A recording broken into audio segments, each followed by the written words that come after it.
राज्य सरकार के प्रवक्ता ऋषिकेश पटेल ने क्या किया बड़ा ऐलान।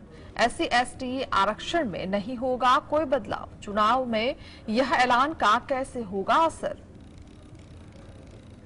राज्य में चुनाव से पहले ओबीसी आरक्षण को लेकर बड़ी खबर सामने आई है। राज्य सरकार के प्रवक्ता ऋषिकेश पटेल ने बड़ी घोषणा करते हुए ओबीसी आरक्षण को लेकर जानकारी दी है। SC/ST आरक्षण में कोई बदलाव नहीं होगा। शहरी क्षेत्रों में ओबीसी के लिए 27% आरक्षण की सिफारिश की गई है।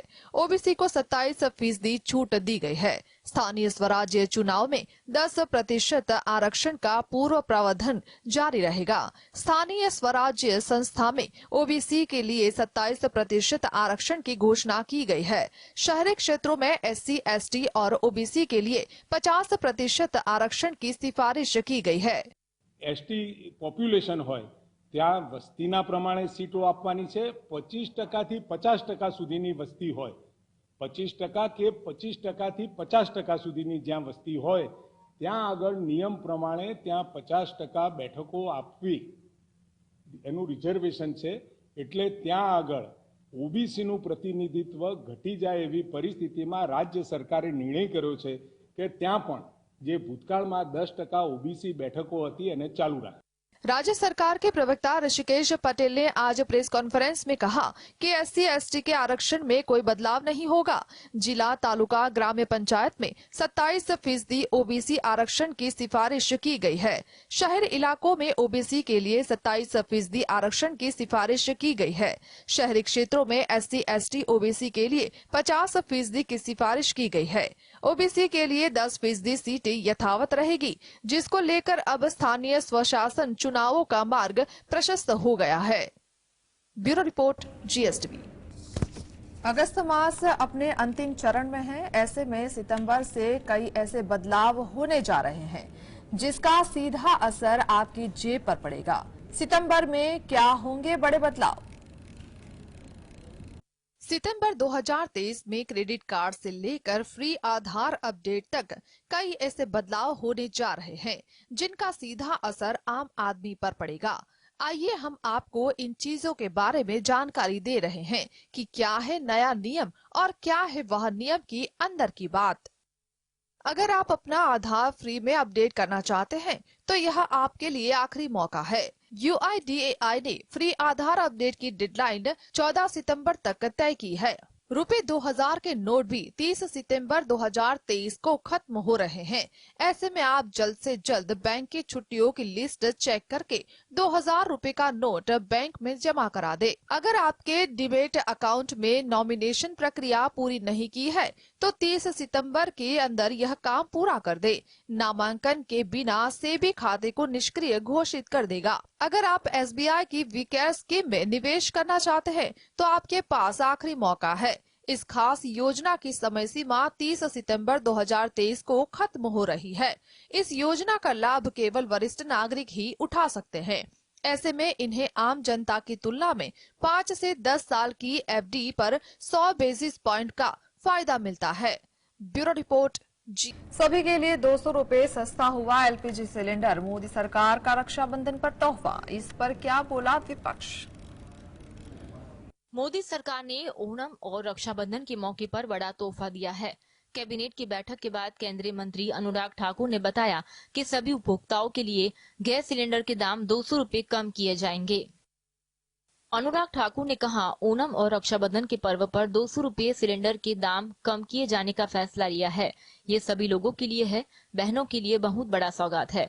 इस फैसले के बाद पीएम मोदी ने सोशल मीडिया X पर लिखा, रक्षाबंधन का पर्व अपने परिवार में खुशियां बढ़ाने का दिन होता है। गैस की कीमतों में कटौती होने से मेरे परिवार की बहनों की सहूलियत बढ़ेगी और उनका जीवन और आसान होगा। मेरी हर बहन खुश रहे, स्वस्थ रहे, सुखी रहे, ईश्वर से यही कामना है। केंद्र के इस फैसले को विपक्षी दलों ने आगामी विधानसभा और लोकसभा चुनाव से जोड़ा। पश्चिम बंगाल की मुख्यमंत्री ममता बनर्जी ने तीखी प्रतिक्रिया दी। उन्होंने X पर लिखा, अभी तक पिछले 2 महीने में इंडिया गठबंधन की सिर्फ 2 बैठक हुई और आज हम देख रहे हैं कि LPG गैस के दाम 200 रुपए कम किए गए। इंडिया का दाम। Bureau report, GSTV। मुंबई में होने वाली गठबंधन की बैठक से पहले नीतीश कुमार ने बड़ा बयान दिया। लोकसभा चुनाव को लेकर क्या है बड़ी खबर, आइए देखते हैं अंदर की बात में। पश्चिम बंगाल की मुख्यमंत्री ममता बनर्जी के बाद अब बिहार के सीएम नीतीश कुमार ने दावा किया है कि केंद्र सरकार समय से पहले लोकसभा चुनाव करा सकती है। नीतीश ने कहा कि बीजेपी सरकार 7-8 महीने पहले लोकसभा चुनाव करा सकती है। उन्होंने इंडिया गठबंधन की सभी पार्टियों से एकजुट रहने की भी अपील की है। नीतीश से पहले ममता बनर्जी ने जल्दी लोकसभा चुनाव की संभावना जताई थी। उन्होंने कहा कि बीजेपी पर भरोसा नहीं कर सकते, वे दिसंबर या जनवरी में आम चुनाव करवा सकती हैं। उन्होंने कहा बीजेपी ने सीजेआई को भारत के चुनाव आयुक्त का चयन करने वाली कमेटी से भी हटा दिया है। ममता ने दावा किया कि बीजेपी ने 2024 के चुनाव से पहले ही देश के सभी हेलीकॉप्टर बुक कर लिए हैं। इससे पहले नीतीश कुमार ने संयोजक बनने से इनकार कर दिया। नीतीश कुमार ने कहा, मुझे विपक्षी गठबंधन का संयोजक नहीं बनना है, संयोजक कोई और बनेगा। हमारी कोशिश सबको एक साथ लाने की है। नीतीश के इनकार के बाद जदयू ने सुझाव दिया है कि इंडिया गठबंधन का संयोजक कांग्रेस से होना चाहिए, खासकर कांग्रेस अध्यक्ष मल्लिकार्जुन खड़गे। Bureau report. संजय राउत ने एक बार फिर बीजेपी पर कड़ा बयान दिया है। कहा कि जो राजनीतिक दल चुनाव जीतने के लिए सर्जिकल स्ट्राइक का ड्रामा कर सकता है, जनता के मन में शंका है कि वो 2024 में चुनाव जीतने के लिए पूरे देश में दंगे करा सकता है। संजय राउत ने क्या बीजेपी पर साधा बड़ा निशाना।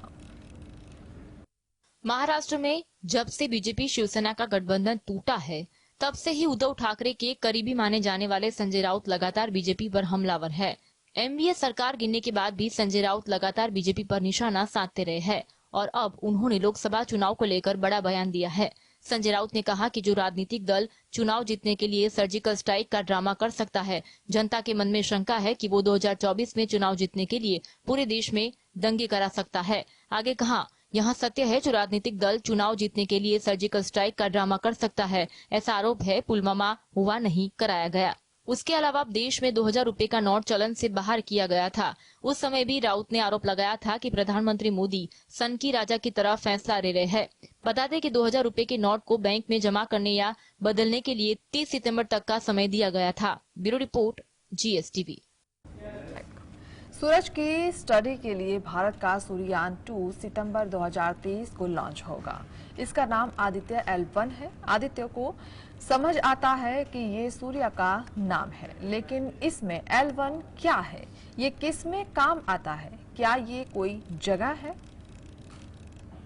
सूरज की सतह से थोड़ा ऊपर यानी फोटोस्फीयर का तापमान करीब 5500 डिग्री सेल्सियस रहता है। उसके केंद्र का तापमान अधिकतम 1.50 करोड़ डिग्री सेल्सियस रहता है।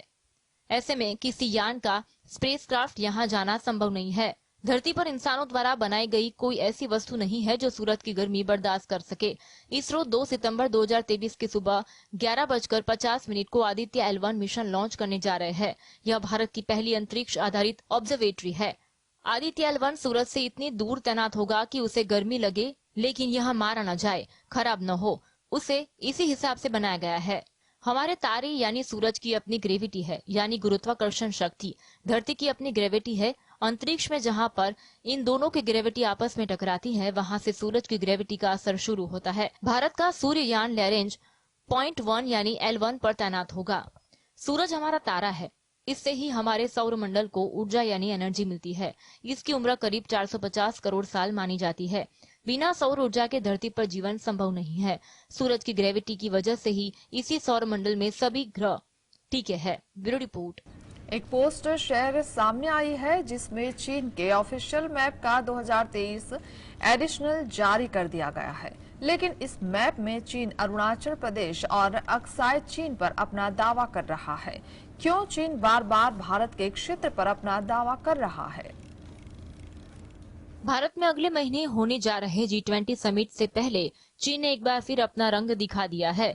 चीन ने अपना ऑफिशियल मैप जारी कर विवाद शुरू कर दिया है। कारण इस मैप में चीन ने अरुणाचल प्रदेश, अक्साई चीन क्षेत्र, ताइवान और विवादित दक्षिण चीन सागर पर उसके दावों सहित विवादित क्षेत्रों को शामिल किया है। एक पोस्ट शेयर की, इसमें कहा गया है कि चीन के ऑफिशियल मैप का 2023 एडिशन जारी किया गया है। यह मैप चीन और दुनिया के विभिन्न देशों की राष्ट्रीय सीमाओं की ड्राइंग पद्धति के आधार पर संकलित किया गया है। मैप में अरुणाचल प्रदेश, जिसे चीन दक्षिण तिब्बत के रूप में दावा करता है, और 1962 के युद्ध में अक्साई चीन पर कब्जा किया गया था, उससे चीन ने अपना हिस्सा दर्शाया है। वहीं भारत ने चीन से बार बार कहा है कि अरुणाचल प्रदेश भारत का अभिन्न और अविभाज्य हिस्सा था, है और हमेशा रहेगा। मैप में ताइवान के अलग द्वीप और दक्षिण चीन सागर के एक बड़े हिस्से पर दावा करने वाली 9 लाइन पर चीन के दावों को भी शामिल किया गया है। चीन ताइवान को अपनी मुख्य भूमि का हिस्सा होने का दावा करता है। Bureau report, GSTV। Film maker Zoya Akhtar की फिल्म द आर्चिज का फैंस को बेसब्री से इंतजार था। सुहाना खान ने अपनी डेब्यू फिल्म द आर्चिज की रिलीज डेट की अनाउंसमेंट कर दी है। कब होगी रिलीज किंग खान की बेटी की film? Film maker Zoya Akhtar की फिल्म द आर्चिज का फैंस को बेसब्री से इंतजार था। अब ये इंतजार जल्द ही खत्म होने जा रहा है। इस फिल्म से कई स्टार किड्स बॉलीवुड में डेब्यू करने जा रहे हैं। शाहरुख खान की बेटी सुहाना खान, बॉनी कपूर की बेटी खुशी कपूर और अमिताभ बच्चन की नाती अगस्त्य नंदा इस फिल्म में नजर आने वाले हैं। इन स्टार किड्स ने मिलकर फिल्म की रिलीज डेट की अनाउंसमेंट कर दी है। ये फिल्म नेटफ्लिक्स पर रिलीज होगी। इस फिल्म की रिलीज डेट की अनाउंसमेंट खास अंदाज में द आर्चिज की टीम ने की है। जोया अख्तर की फिल्म द आर्चिज 7 दिसंबर को नेटफ्लिक्स पर रिलीज होगी। मुंबई वेस्टर्न एक्सप्रेस हाईवे पर लाइव बिलबोर्ड के साथ पूरी कास्ट ने अनाउंसमेंट की है। साथ ही इसका काउंटडाउन भी शुरू कर दिया है। द आर्चिज की बात करें तो ये फिल्म 1960 के सेट पर बनी है, जिसमें कुछ दोस्तों के बीच दोस्ती, प्यार, ब्रेकअप और बदले के बारे में दिखाया गया है। इस फिल्म का प्रमोशन भी जल्दी शुरू हो जाएगा। Bureau report, GS। इंडोनेशिया के बाली सागर क्षेत्र में भूकंप के तेज झटके महसूस किए गए। रिक्टर स्केल पर भूकंप की तीव्रता 7.0 मापी गई। फिलहाल भूकंप के बाद सुनामी की कोई चेतावनी जारी नहीं की गई। क्या है स्थिति, आइए जानते हैं।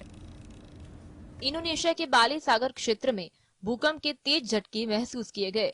रिक्टर स्केल पर भूकंप की तीव्रता 7 मापी गई। भूकंप गिलियर द्वीप के उत्तर पूर्व में लगभग 182 किलोमीटर दूर था। फिलहाल भूकंप के बाद सुनामी की कोई चेतावनी जारी नहीं की गई है। वहीं जान माल के नुकसान की भी कोई जानकारी नहीं है। रिपोर्ट के मुताबिक बनयुआंगी, बाली और लॉम्बोक के कुछ हिस्सों में भी हल्के से मध्यम भूकंप झटके महसूस किए गए। आने वाले दिनों में आफ्टर शॉक की संभावना है। इससे पहले पिछले साल नवंबर में इंडोनेशिया के पश्चिम जावा प्रांत में 5.6 की तीव्रता के भूकंप के कारण 300 से अधिक लोगों की मौत हो गई थी। वहीं हजारों लोग घायल हुए थे। धरती के अंदर 60 टेक्टोनिक्स प्लेट है। ये प्लेट लगातार घूमती रहती है। जब ये प्लेट आपस में टकराती है, रगड़ती है, एक दूसरे के ऊपर चढ़ती या उनसे दूर जाती है, तब जमीन हिलने लगती है। इसे ही भूकंप कहते हैं। भूकंप को नापने के लिए रिक्टर पैमाने का इस्तेमाल करते हैं। Bureau report, GSTV।